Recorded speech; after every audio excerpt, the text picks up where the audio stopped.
This Solenopsis invicta fire ant queen has landed on the edge of a swamp. She may be far from her native habitat, but the fire ants are well known for their ability to adapt. Competition for food will be fierce. She will need to raise an army quickly to compete with the local predators.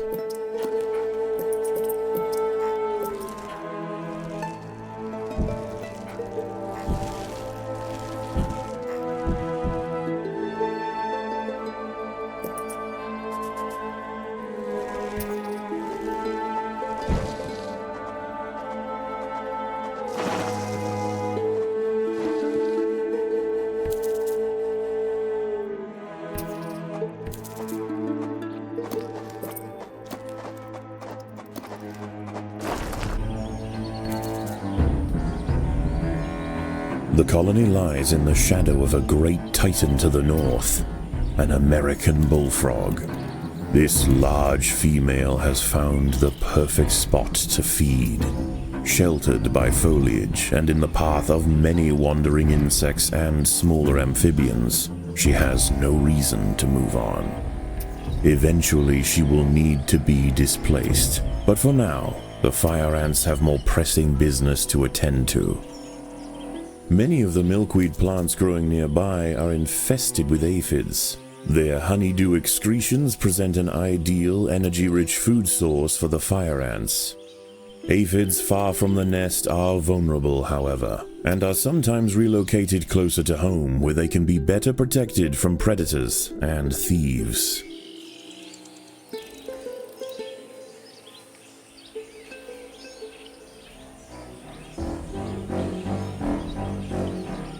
The boggy soil surrounding the nest is lacking in nitrogen and phosphorus, nutrients vital for plants to photosynthesize and grow. To survive in this environment, some have evolved to supplement their mineral diet by trapping and dissolving invertebrate prey. A magnolia green jumping spider, Lysoman viridis, has ambushed a fire ant.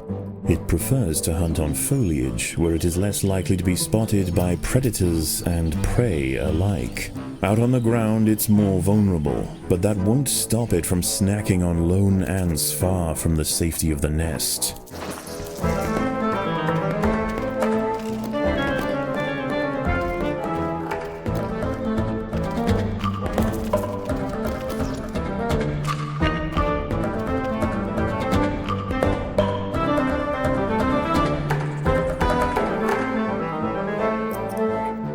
This colony must remain small for now. Food is too scarce to support greater numbers.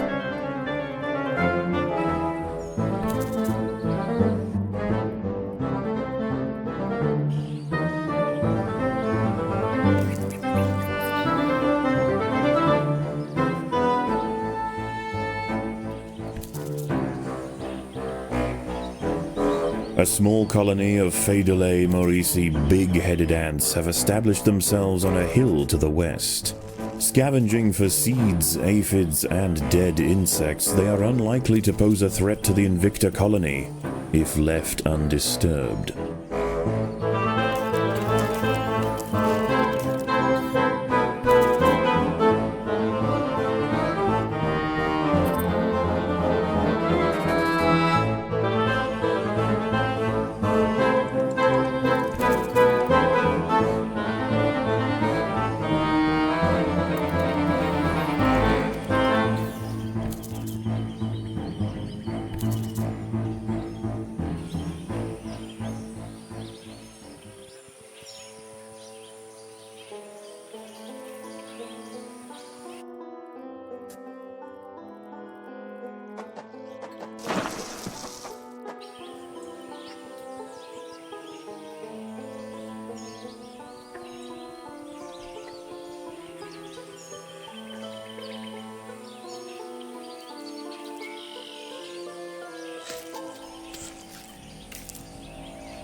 The ants must fight.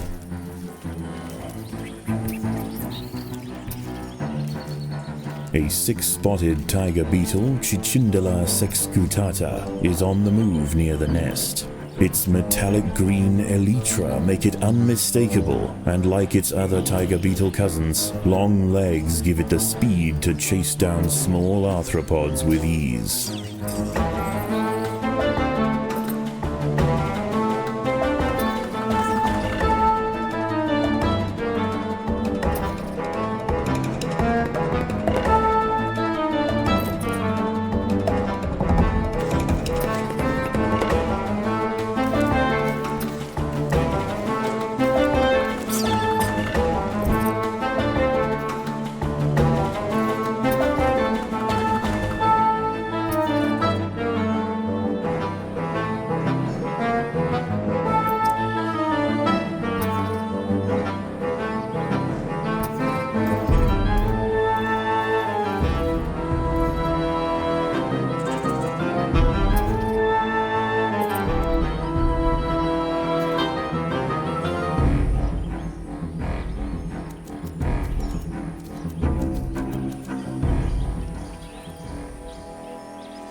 As the sun sets, the local amphibians begin to emerge from moist crevices near the water's edge.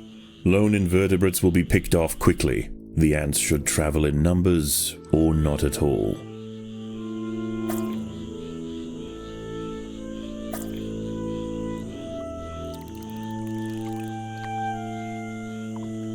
Defenseless caterpillars exposed on the underside of leaves are a welcome snack for the passing fire ants.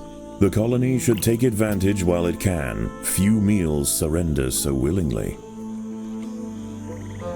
A curious ant has ventured onto a Venus flytrap in search of nectar. If it brushes against the hairs on the open, red-tinged leaves, they will snap shut, encasing the ant in an ever-tightening cell. There is no escape. The prisoner will be slowly digested until nothing more than a husk remains. A bombardier beetle, Brachinus alternans, is hunting for insects outside the nest. It may seem unwise for it to wander so freely amongst the large amphibians that share the swamp at night, but they would do well to leave it alone. This beetle is a master of chemical warfare. Even in small numbers, the fire ants are menacing, but in large numbers, they are virtually unstoppable.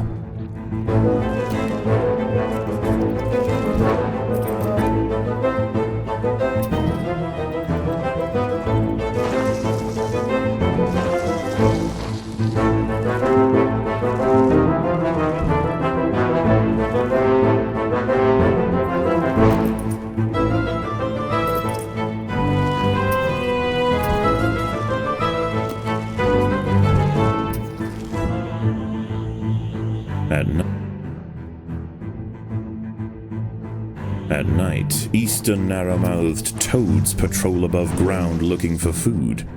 Ants make up 75% of their diet, so the small colony must stay alert. To make matters worse, they are excellent diggers. It's only a matter of time before one tunnels its way into the nest.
A narrow-mouthed toad has burrowed into the nest.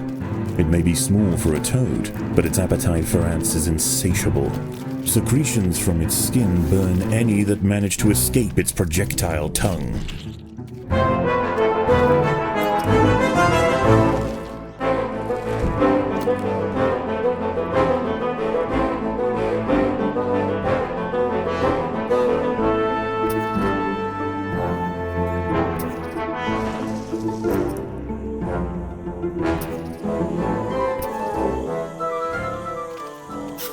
The ants have clashed with a bombardier beetle.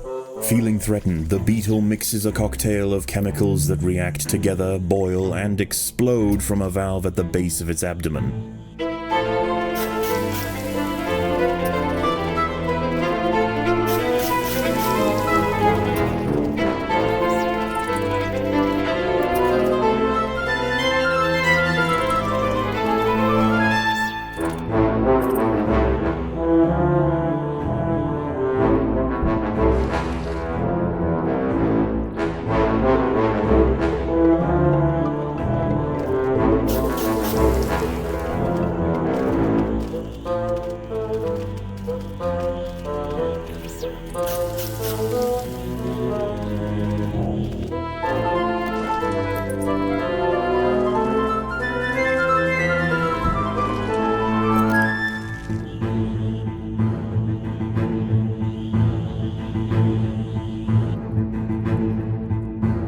The workers have done all they can to improve these food stores.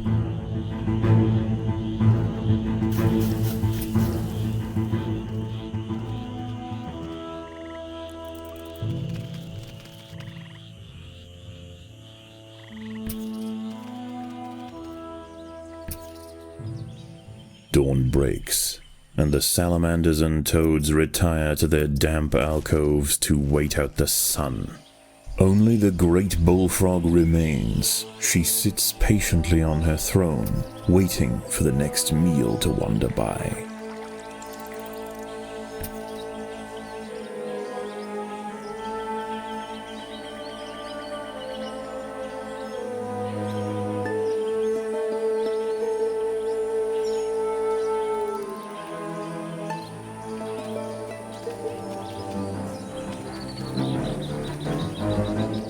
The fire ants have encountered a tribe of Monomoria minimum black ants. These tiny little ants may seem feeble, but the Invicta colony would do well to treat them with caution. Although primarily scavengers, they are armed with powerful chemical secretions and have been known on occasion to invade fire ant nests.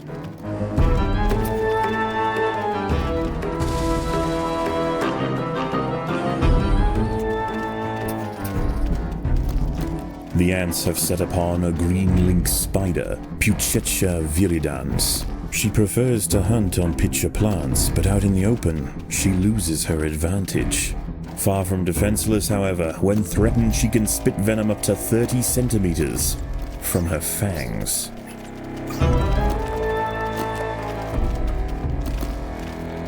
The Monomoria minimum colony is almost defeated. The Invicta army must press their advantage.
A fully developed checkered beetle, Enoclerus rosmarus, has been disturbed by the ants.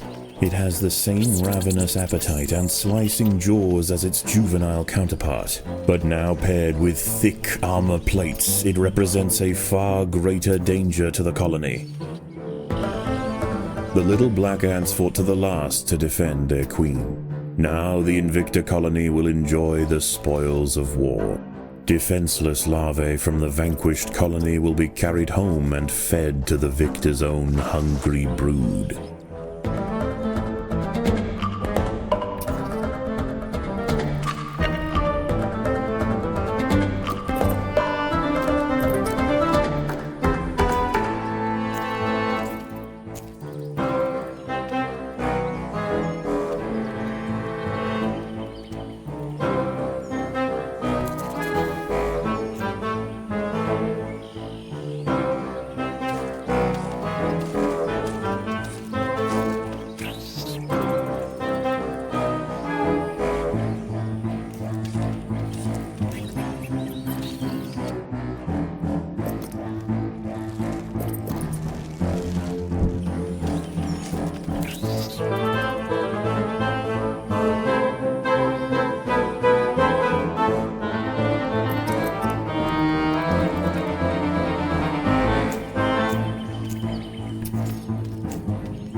The big-headed ants now have a super soldier caste to justify their name. At huge economic cost to the colony, these frenzied champions have been raised for one purpose: to crush the fire ants.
Once again, dusk sets in over the swamp. Soon, the sandy undergrowth will be teeming with salamanders, toads, and nocturnal beetles. An ant has been devoured by Aeorichea quadradicitata, a dwarf salamander. It is nimble, fast, and slender enough to wiggle through tight crevices in search of food.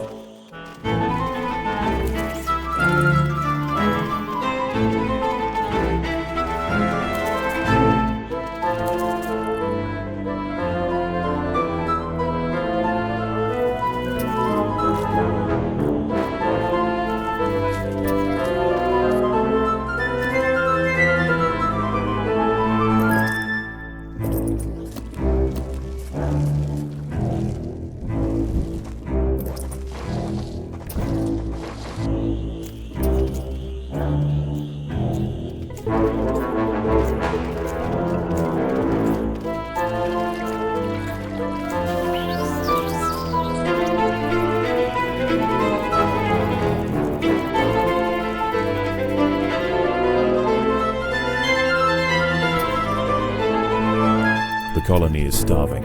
There's not enough food to feed the new brood.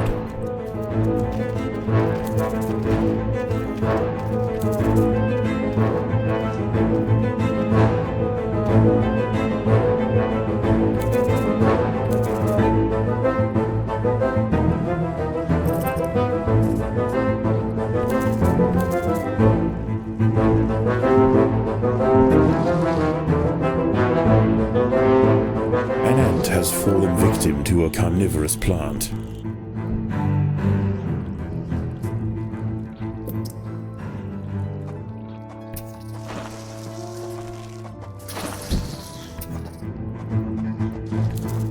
Predators are loose in the nest. The larvae must be protected.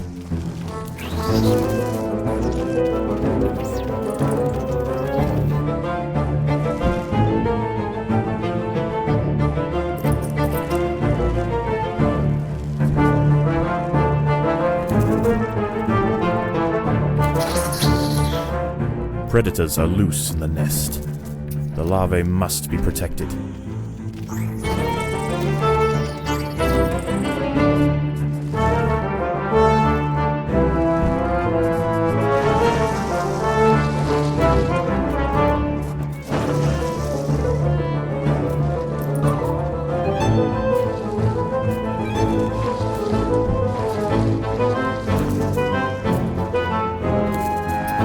There are intruders in the nest.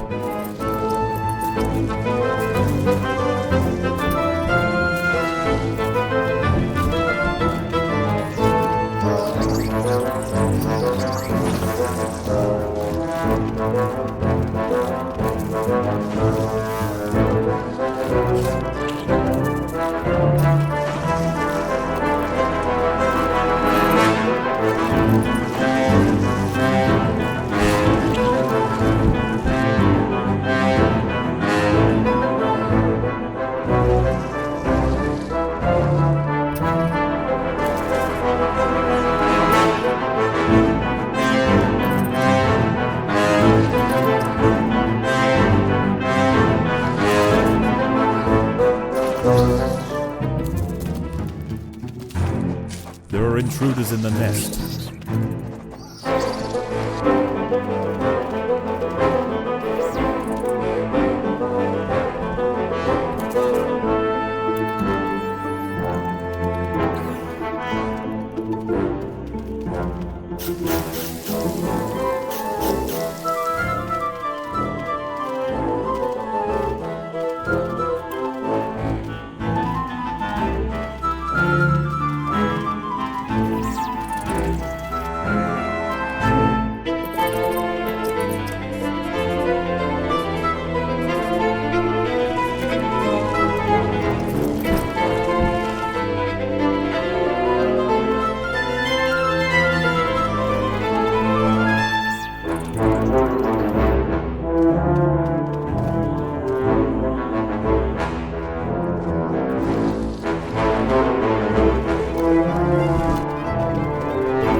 The workers have done all they can to improve these food stores.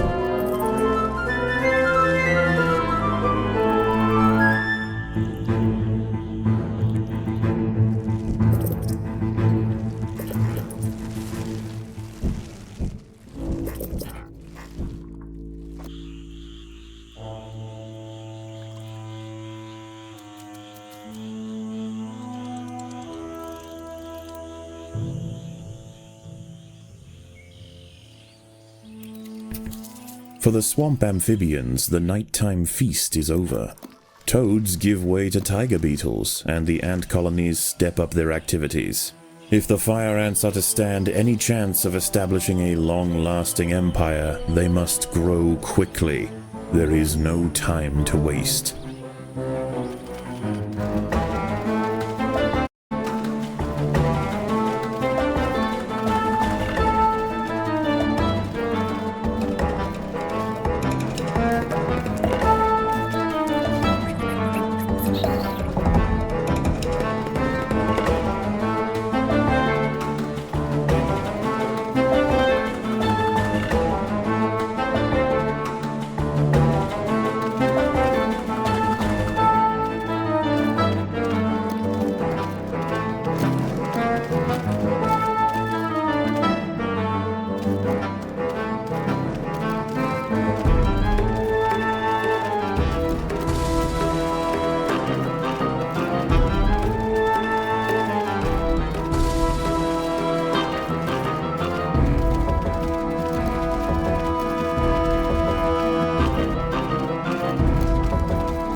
The Maurici colony has fallen, their champions spent, and their queen vanquished. In the end, they could not stand up to the might of the Invicta army.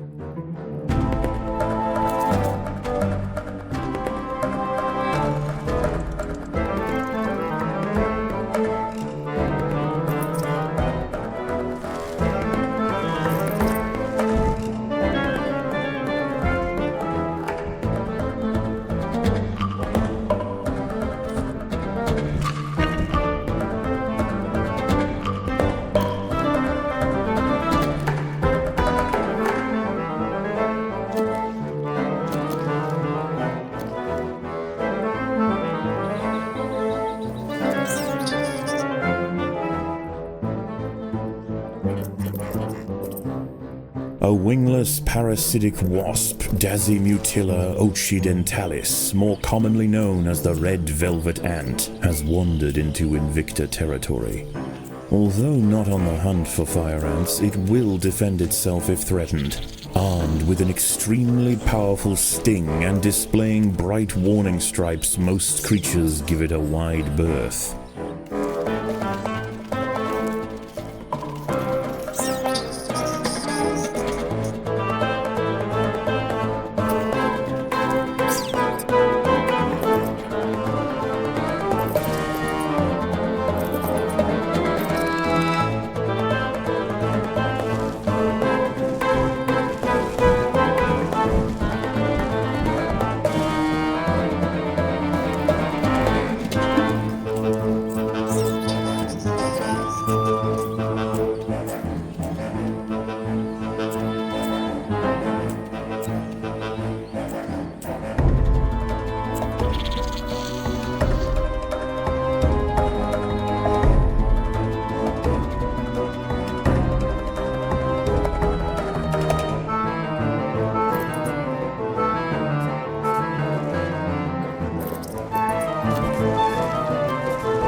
The workers have done all they can to improve this highway.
The ants must fight.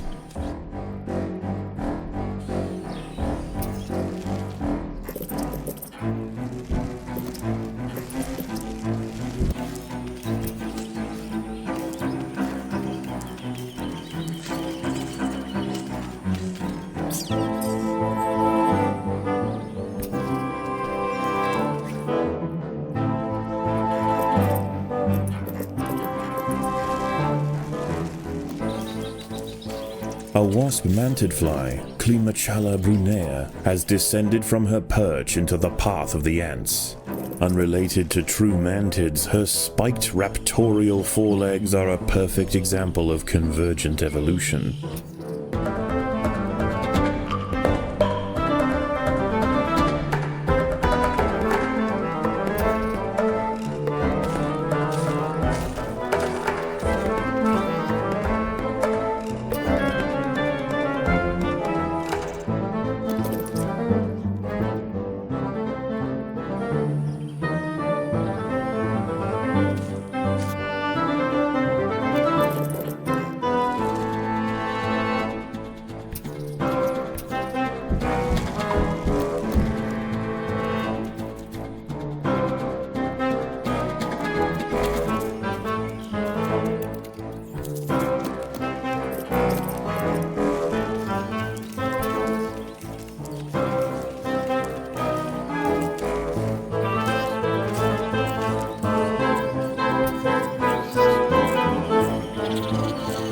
The ants have been attracted to secretions of nectar produced by a yellow pitcher plant.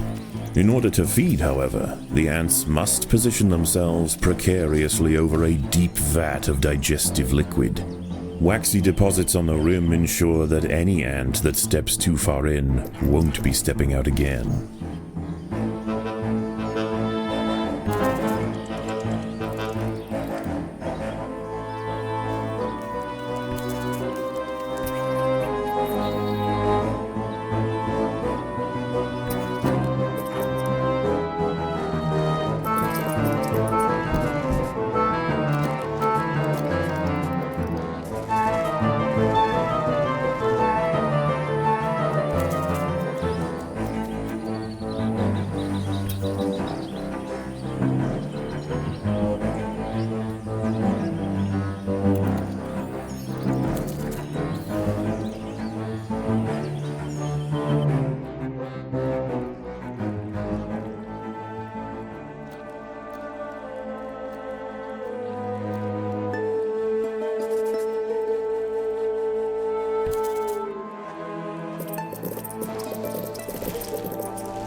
There are intruders in the nest.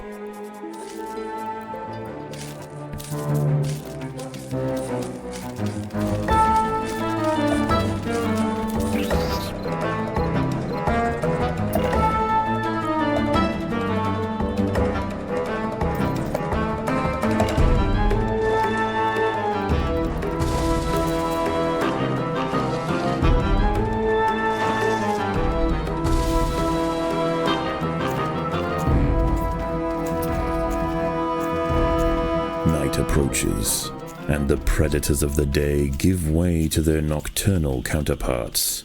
As they encroach on colony territory, battles must be chosen wisely. Spread too thin, the fire ants could find themselves quickly overwhelmed.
A false bombardier beetle, Galerita bicolor, is also on the prowl for small prey tonight. It impersonates the true bombardier to ward off potential predators, and its mimicry isn't simply visual. It too can spray defensively from its abdomen. In this case, the fluid of choice is the familiar formic acid.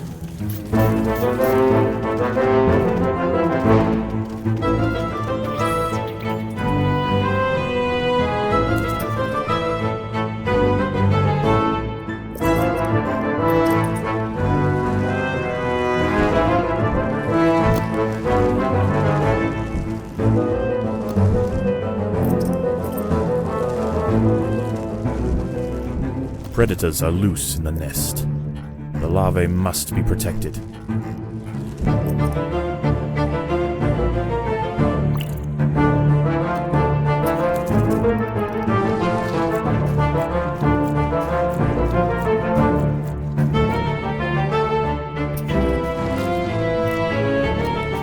The ants must fight. There are intruders in the nest.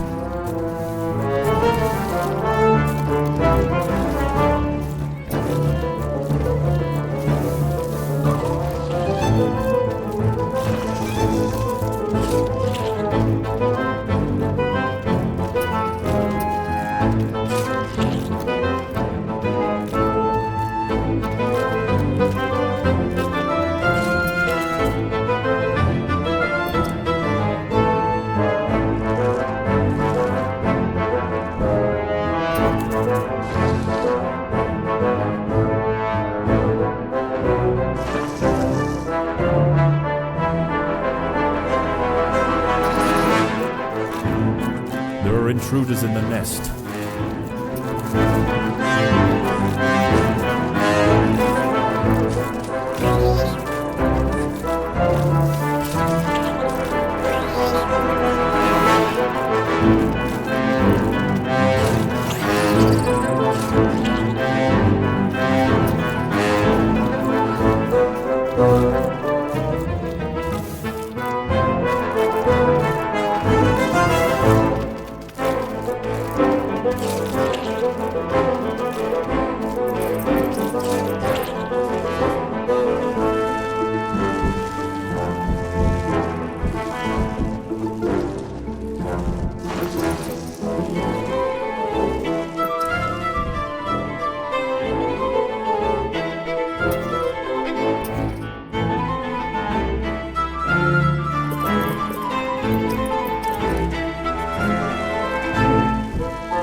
Staving off another night of attacks, the Invicta colony once again proves its strength. Despite this victory, there is yet one obstacle that stands in its way. Ever present, the bullfrog looms over the ants. The beast must be defeated.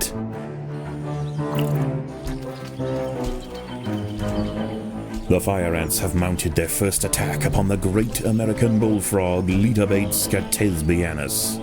The brave frontline soldiers are quickly crushed and eaten. They must surround and swarm the enormous creature to stand any chance of defeating it.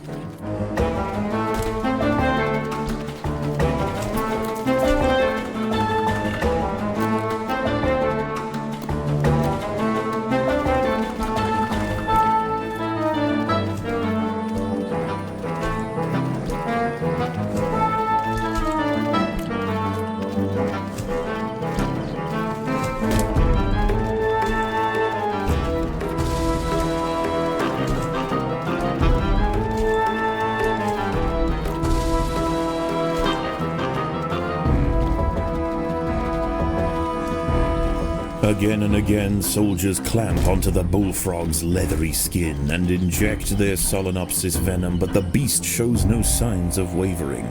The fire ants must maintain their resolve.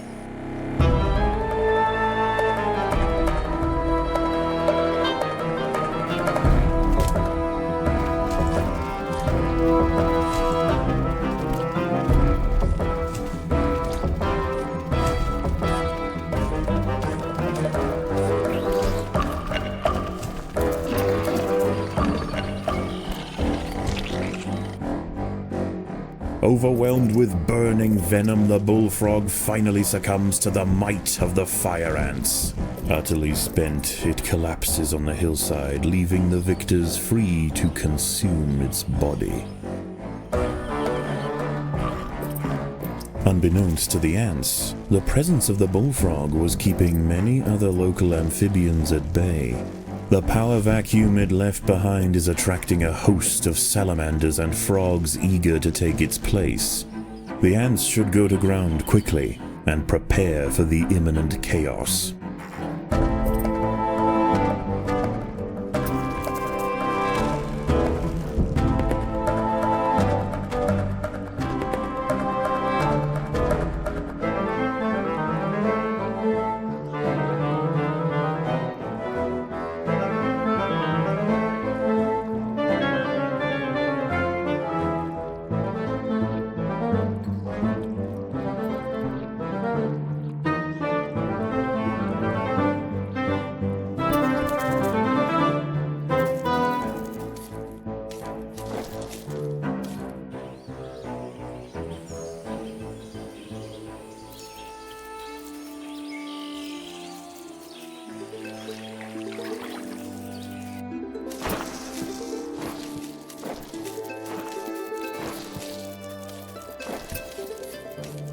The ants must fight.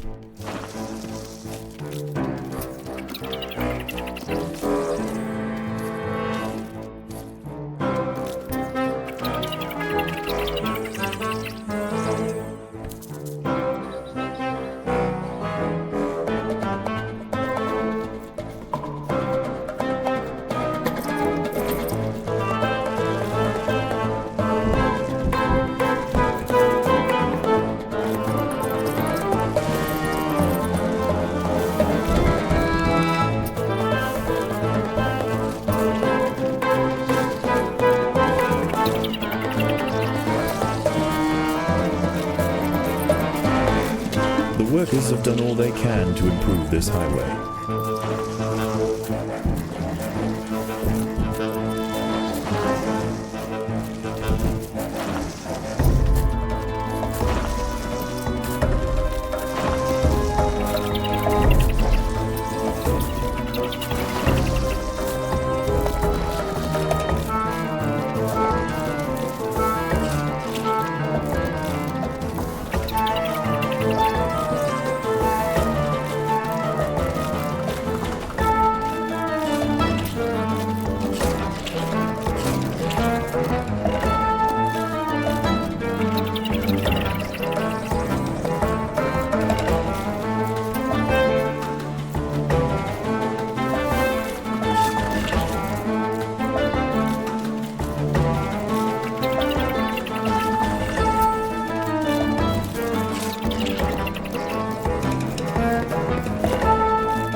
As the anarchy above ground settles and with the invaders crushed, a new order is established.